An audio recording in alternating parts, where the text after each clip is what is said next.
Colin, my friend, I appreciate you for doing this, man. Jake, thanks for taking the time, man. I'm going to start out with a where were you question, because I choose to believe that most people are good in this world, and most people want to do good, and they do whatever they can to make the world a better place. Yeah. You, by nature of what you do for a living, you're in a great position to be able to do it in a way that the rest of us cannot. Do you remember the moment you sort of paused and sort of realized, my name can do something. I can change this world and do better in a way that other people just can't do?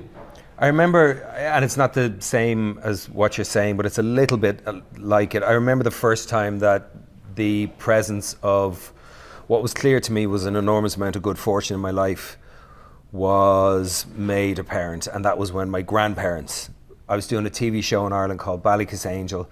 I was earning £150,000. It was before the euro came in, and my grandparents needed care that they couldn't get at home, and it was time for them to go somewhere. And I could pay, I think it was, Claude, what was it, 25 grand a year or something? Something like that. It was 25 grand a year, and it was on me. And I have an extended family and uncles and aunties and all that, and they all worked very hard all their lives. But I was in a position at the age of 23 to be able to take care of my grandmother, my mother's father, and my mother's mother. And that was an eye-opener for me at the opportunity that the work that I was getting in the earlier stage of my career as an actor. Since then, more directly to what you're talking about, yeah, I know that I have a platform. I mean, just that. I'm not big on expressing my opinions on how people should live their lives, on how people should vote, on that's not my area of expertise or my area of interest. Of course I have an interest in how society is run and governance and stuff like that. I'm raising my 2 children in Los Angeles. But I think the best thing that I can do, having been blessed with my first son being born with a condition that's quite rare. James was born with a condition called Angelman syndrome. 1 in 16,000 kids are born with it. The best thing that I can do, I think, and the clearest thing, the most obvious thing, and maybe promote some change and a greater degree of light shed on the families that have not had the gross good fortune that I've had, is to use my voice and experience and that bit of platform that I have to try and shed that light on areas that need a lot of support that aren't getting the support that they need. So yeah, that's why we're here, and that's why I established the Colin Farrell Foundation. That's why we're having a chat, and thanks again for doing this. Of course, man. I'm always fascinated. The word success is subjective to different people. Totally, yeah. Two most successful films I've ever done in my life. Film I did that Neil Jordan wrote and directed called Undine, and a film I did that Craig Gillespie directed called Fright Night, which was a remake of Fright, the original. I did that junket. Toby Hooper. Yep. That's way back when. And neither of those films did a nickel at the box office, but they're my 2 most successful films, because the first film I met Henry's mother on. So my youngest son, Henry, who's 15, is in the world now because I did that film. And the second film, Fright Night, my mother ultimately met her husband, not my dad, her second husband, as a result of me doing Fright Night. Even though both those films, and that's the gospel truth, I'm not trying to be quaint, I'm not trying to be cute. Those 2 films are the most successful films I've ever done. So success, yeah, is very, very subjective. I love that. I'd say, to me, that's what's cool. Yeah. We all have a different definition of what success is. I would imagine that every actor wants and deserves a degree of privacy in their life.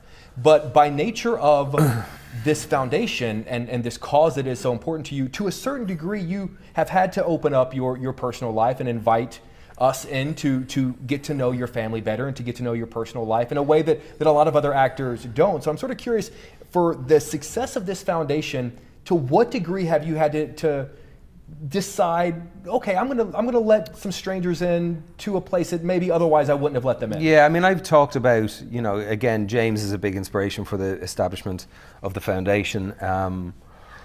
Because as a result of his existence, I've also been involved with the Angelman syndrome community for 14 or 15 years now. But yeah, we'll do the gala tomorrow, you'll be there. And then I'll go home Sunday morning and I'll have my head in the sand and I'll just be living a fairly normal life with my 2 kids. I will say that having People magazine doing that piece, which was the first time that I spoke about the foundation, and I had to agree to be open in talking about James and his journey and what it's been like as a father of a child with special needs with intellectual disability. That was tricky for me, because I'm a lot more private than I probably present a lot of the times in these kind of situations. I don't have much of an interest in being in the public eye. I am in the public eye a lot. I'm very grateful for it. I'm grateful that I have the opportunities in acting, and how, as I say, going back to my grandmother and my grandfather, how it's allowed me to provide for those I love.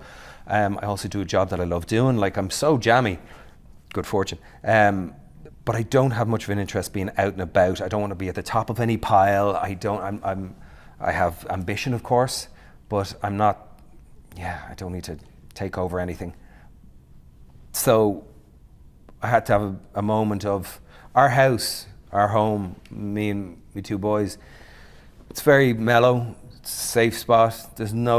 We all love movies, but there's no much talk about the business. There's no posters from films I've done up and about. I have one Fright Night poster, but it's the original Fright Night. Oh, come on, yes. Yeah, that's a classic poster. Yeah, and it's signed by Chris Sarandon. Oh, come on. Yeah.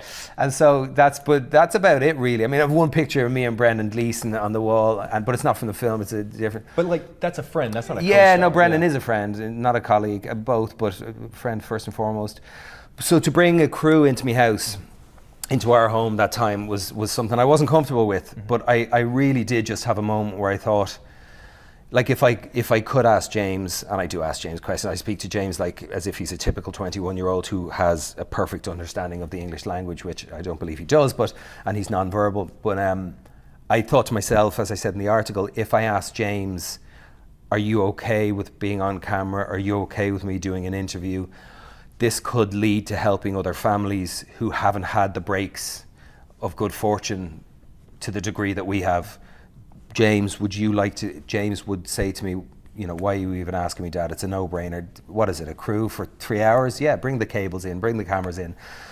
And they were very sensitive, the crew from People magazine, and she was wonderful doing the interview. And I don't need this. I mean, my ego doesn't need it. I'm not, but I don't understand the mysteries of life and the events and the happenings, the consequence, what do you call, coincidences that take place, the meetings. I don't understand how all these things coalesce to direct one person towards having this life and another person towards having that life. There is no definitive answers to why we end up where we do. There are certain steps and decisions that work out and don't work out, and certain things and virtues and attributes someone's born with, and we can do a certain amount of digging and investigating. But there is also a certain amount of unanswerables, and it just seems that I know from being in the community for 14 or 15 years that there are a lot of families that are struggling for support and are struggling for care and are feeling like they're left alone in the dark, and they're tired, and their children aren't being supported as they should be supported, and not being supported in a way that because of being an actor and working as I have for 25 years, I've been able to support James in ways that other families aren't able to support their kids. So I'm basically on the right side of wrong. Basically, I'm on the chosen side of a kind of an imperfection and an imbalance that is existent in every society around the world. I'm on the preferred side of a gross imbalance. I'm well aware of that.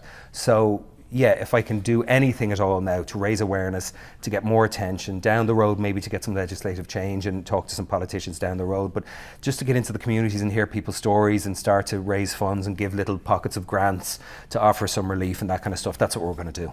But you casually mentioned something that I think, whether you realize it or not, solidifies exactly what you're talking about, which is that you've been involved with this for 14, 15 years. Yeah. This is not a thing that you decided to do yesterday. No. You've been a part of this, and a lot of people have not known. You've come to Chicago. Yeah. And a lot of people have not known. Yeah. No, and it's not for, I've been lucky enough to be able to descend on the mean cold streets of Chicago once a year around this time, December. Pretty much every year. I think I missed 2 galas over 13 or 14 years because I was working abroad. One of them I ended up doing I was on the Zoom type thing, and I was wearing underwear but no pants, and I thought the camera would stop, and I stood up. Seriously, I stood up, and there's me and me boxers in front of a room with 1,000 people. But no, I've been lucky enough to be a member of this community for 14, 15 years now, and I just felt that it was time. My boys are growing up a little bit. I'm seeing how hard it is to try and figure out and organise the next chapter of James's life, where he's going to live. He's ready for a more expansive life. He's ready for, he's ready to get out. He doesn't want to live with his mom and his dad. He's ready to have a greater sense of community, and we're finding it hard to figure out. Dad's not cool. Dad's not cool. Dad hasn't been cool for a few years, man, if Dad ever was. But he's, we're trying to figure that out, and we have means, and if we're having the struggle that we're having to figure out what the next stage, it makes me think, of course, geez, what are families who don't have the means that we have? Can you imagine how much they feel they're in a cul-de-sac? There's just no way out. Turn around. I'd love to know, there are a lot of parents who are downstairs in the lobby, there are a lot of the kids who are downstairs in the Yeah. lobby who are here. Yeah. Because I'd imagine they don't look at you as Colin Farrell, the actor. No. They're looking at you, you're right there with them. Yeah. You're right there. Totally. I'd love to know your interaction with the parents. That's all I am, to be honest, here. I mean, the name is up in the Colin Sure. Farrell Foundation, all that, but we all know what that is. It's just a structure. It's just a social structure. helps. And it's just a fame thing. And it can be used to your advantage. It can become a disadvantage in life. But I'm just here as a parent. I'm just here as a father of two incredible young men, one of whom, which at 21 now, James, was born with a very severe intellectual disability. And that's what I'm here for, and that's where I meet the parents, not by any choice. It's all very organic, man. You'll see it tomorrow. It'll be bedlam. It'll be something meet and greet. There'll be hugs and kisses and licks. I'll get a couple of punches every year from some, you'll get my hair pulled, hopefully. It'll be gorgeous. It'll be beautiful. And there's such heart in this community. It's the kind of heart and the kind of love and the kind of sense of unity that if you're fortunate enough to experience, and you will experience it tomorrow, man. I'll be interested to hear what you think of it tomorrow after the event. I'm very excited. It'll be really, really moving, and it's a bunch of people who don't have politics on their mind. There's no opposing sides. Ideologies are thrown out the window. There's one focus, and it's how do we support each other, and how do we give greater opportunity to our children who can't fend for themselves, who can't take care of themselves. Some of our kids, can't dress themselves, can't feed themselves, can't go to the bathroom themselves, can't wash themselves. All of that stuff, it's hard for these parents. And how do we make our children's lives better? How do we give them better opportunities and better care? And that's what it's all about. And these support systems evaporate when a lot of these kids turn 21 years old. Once they turn 21, the bottom falls out. There's really nothing there. I mean, we're not trying to reinvent the wheel with the foundation. There are countless people out there, charities, foundations, that are doing extraordinary work and trying to right the scales of imbalance. And I'm well aware of that, and I'm going to learn from them. This is really kind of, it's uncharted territory for me. So I'm here to learn. And I'm here to see how I can in any way be of assistance and in any way serve, truly, and that's it. Talking about learning, I feel like whenever my mind goes to the pinnacle, the example of the celebrity who used his name for good, you use his name a lot, Mr. Paul Newman. Paul Newman, Mr. legend, Paul Newman, legend. Who filmed his final movie right God, here in if Chicago. I could just think of pasta sauces out the window. Yeah. I'd love to know what thing. you've learned from the generations before you in terms of actors who've used their position for the greater good, and for the actors who are going to follow behind you. I always love that Jack Lemmon quote about sending the elevator back down. I'd love to know what you want that next generation to learn from being on the right side of wrong. I don't know. I don't know. What each person learns is it's up to them. We all have to figure out our way through life. This is my journey, and I don't know where it'll take me, and I don't know if I'll be any influence or be able to do the good that I hope I will be able to, and the board will be able to be a part of. Newman is a huge inspiration to me, sure, as an actor, but more as a human being, as a man who wanted to make a difference and who just put his heart in his sleeve and wanted to. I think one of his quotes, apart from when he was talking about being married to Joanne and saying, why would you go outside the marriage for a cheeseburger when you've got a steak at home? Was that him? I think he did. Is that his? Oh, that's fantastic. Oh, that's fantastic. You'll have to fact check me on that, but I think he did. I trust you. I think he did. No, I don't trust myself, so I'll Google it when we're finished. But he just, I think he was aware that, look, we all leave the world in greater or lesser measures. We all leave the world a better place. We leave each day the world as a better or worse place than it was when we started the day, and we do it in really kind of minute, just undiscernible incremental ways just by every interaction we have. And I'm not saying everyone has to move through the world smiling all the time and high-fiving each other. We all have our moods, we all agitate each other. I'll piss you off, you'll piss me off. That's part of the human experience. But also just to have awareness that the way you move through the world, the way we move through the world as individuals and as communities, it informs the person to the left of us, it informs the person to the right of us. We all inform each other's journey. So how do you want to inform not just your own journey, but how do you want to inform the journey of your fellow man and woman and the children that you share the world with, you know? And so, yeah, Newman was talking about just leaving the world a little bit better than the world he came into, the world he found, you know? So I'd love that. That'd be great. I mean, if you think about that, I gotta say, Paul Newman's one of my favorite actors, but when I think of Paul Newman, the first thing that comes to my mind isn't the roles that he played. It's Newman's the own. Good, the good that he left with this world. Newman's own. It's the legacy he left behind. Huge. If your legacy, the Hole in the Wall gang, yeah. Exactly right. I mean, this all started. I had the Hole in the Wall gang. There was something that happened within our community. I won't get into it. A few years ago, but it was there. There are a lot of parents who, and I've met some of them and spoken to some of them, who really, really struggle, who feel like they're letting their children down because they haven't got the finances, they haven't got the support systems, who are struggling with extraordinary fatigue, who are fearful of what the future is going to look like for their children with intellectual disabilities, and when their children grow up, what's the world going to look like when the parent dies, who's going to take care of their children. I mean, the burden of these considerations is so monumental. And there was one parent I spoke to, and something had happened that was so horrific, and it was as a result of parents being at their wits' end, and it made me think of not just supporting our children, but supporting their families as well. And because it is a familial concern having a child with an intellectual disability, and it should be a community concern, and it should be a national concern, it should be a global concern. Parents need so much support, absolutely, so that they can better support their kids, and so that they can have some of the shame lifted and some of the fatigue cut into. And so I wanted to do a camp. I had an idea for a camp, and I could see it very clearly in my head. I could see, say, if it was 40 acres, there'd be the commissary where everyone would share their meals, there'd be an blow-up movie screen, an outdoor cinema on bean bags. There'd be a couple of saunas dotted around the property that the parents could use. There'd be a massage room with 3 or 4 tables. Parents could have massages as their kids were playing games and playing sports.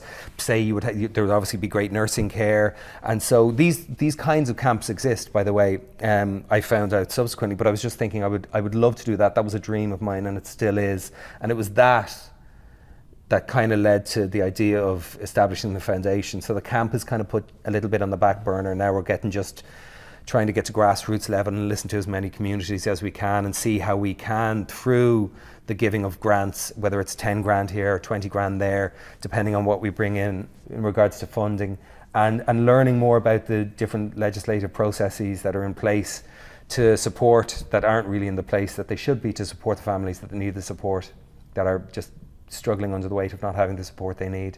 And so that'll be, the mission going forward. Well, that leads into my next question. A couple more and I'll cut you loose. Yeah. There are a lot of people who are going to see this who are not going to be able to make it out tomorrow night, and maybe aren't even personally impacted by this cause. Yeah.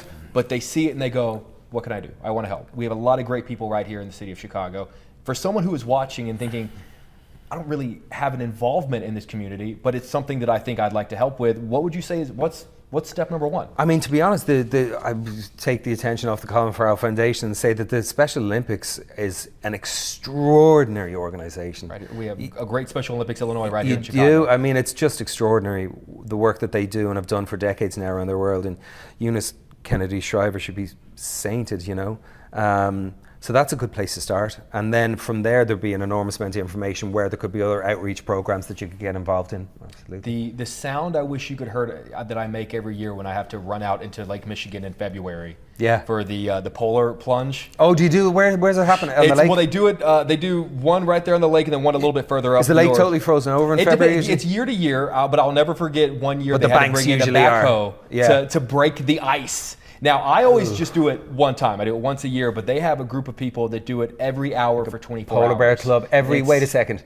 They get in every hour for 24 24 hours. hours. There's like a They tent get and in for what, 3 minutes? Yeah, they're a couple of minutes. And they are, like, they don't dip in. They do it every hour for 24 hours. And then every team raises money for it. And there's fucking ambulances waiting there with oxygen and tinfoil. Yes. And I can only do it once. That's I too only rich got one for my time blood, in me, man. That's way too rich for my blood. I only got one time You're in me. talking 32 degrees just north of. It's a pain that I did not know existed. Good on you. But hey, good on them. They're the ones that they do it far more than I do. I'm going to cut you loose on this. You and I have done this a lot. You know I don't ask personal questions, but I would just love to ask one question about James. And I know you've talked a lot about the way he has changed you as a father. Yeah. But I'd love to know, with your relationship with him, what do you hope he's learned from you? What do you hope he's gleaned from you? Oh, I don't know. Nothing. He's better than me. They're both me young men. Me boys, James and Henry, are better human beings than I am and will ever be. I have no idea. Learn from me. See, that's the way I honestly think of it. Again, I'm not trying to be quaint or cute, but my boys have raised, whatever version of a man I am, my boys have raised me to be that. You know what I mean?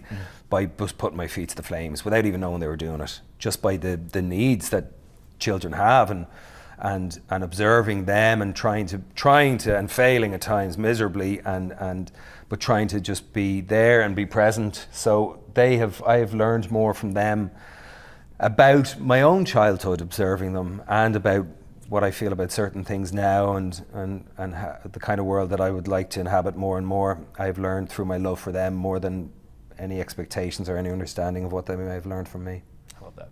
Colin, from the bottom of my heart, man, I appreciate you always coming back to Chicago. Jake. Thanks, and I appreciate man. you this time, and I'm excited for tomorrow night. Thanks. I'm so glad you're here, brother. Thank you so much, man. Yeah, really, you too. I appreciate Thanks, you. pal. Thanks very much. You too, Thank pal. you.